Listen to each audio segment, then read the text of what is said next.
Hello, everyone, and thank you for tuning in to the Counterpoint Podcast. I'm your host, Ritesh, and we have our research analyst, Satyajit, with us. And today we are going to talk about an interesting topic, which is the kids' smartwatch. Hello, Satyajit. How are you doing? Hi Ritesh, I'm doing good. How about you? I am doing good too. So, Satyajit, let's get on the topic. While smartphones remain one of the best ways to communicate, why are people buying smartwatches for their kids? Yeah, Ritesh.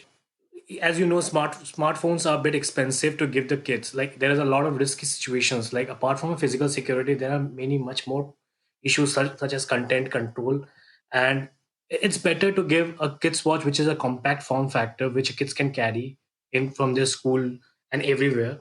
And along with that, it gives us not only give provide as a communication device, but also it gives the child's location along with the history of its movement.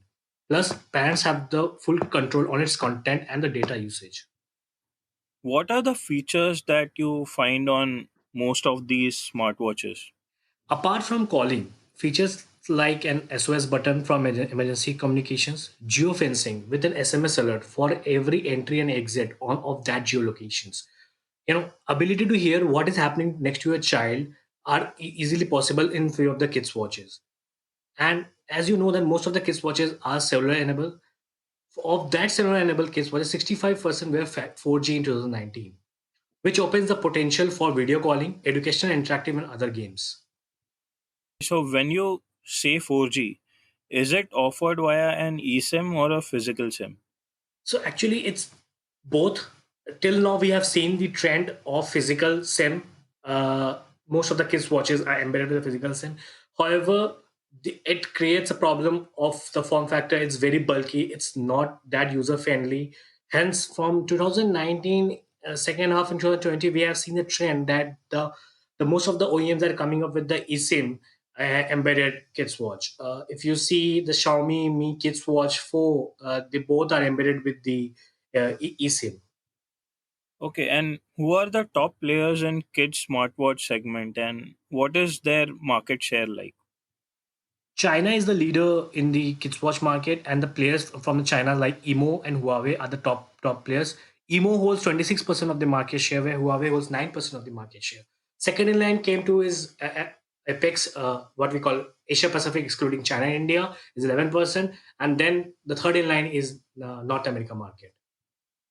And any other markets where these smartwatches have a good potential? Till now, China is the only region we see a huge growth in kids watch market. However, NAM, India, and Southeast Asia are the regions of very good potential for the kids watch market.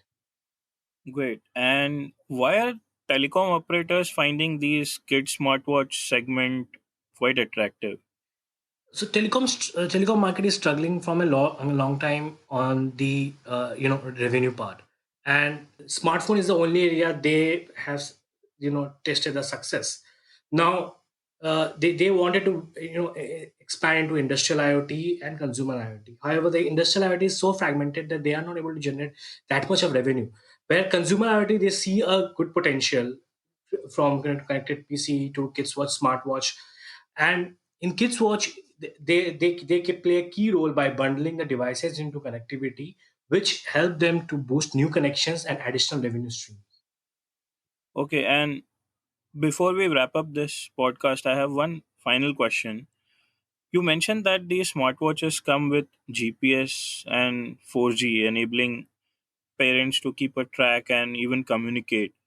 But Right. what about the security and privacy? So security and privacy is important in every smart devices, including kids smartwatch. So security need to be embedded with the hardware. However, till now the kids smartwatch market has not been secured.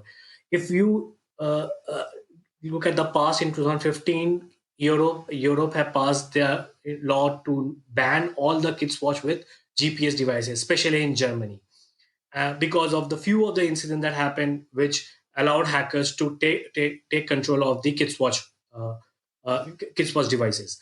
And then Again, the GDPR came into the picture, that the laws are more stringent right now.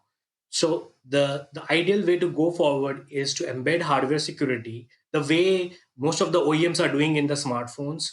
They need to be implemented in the kids watch segment as well.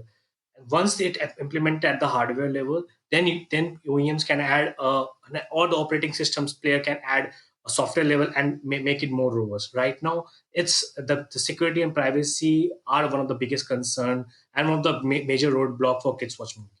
Well, thank you, Satyajit, for your time and giving us some meaningful insights on the kids smartwatch market.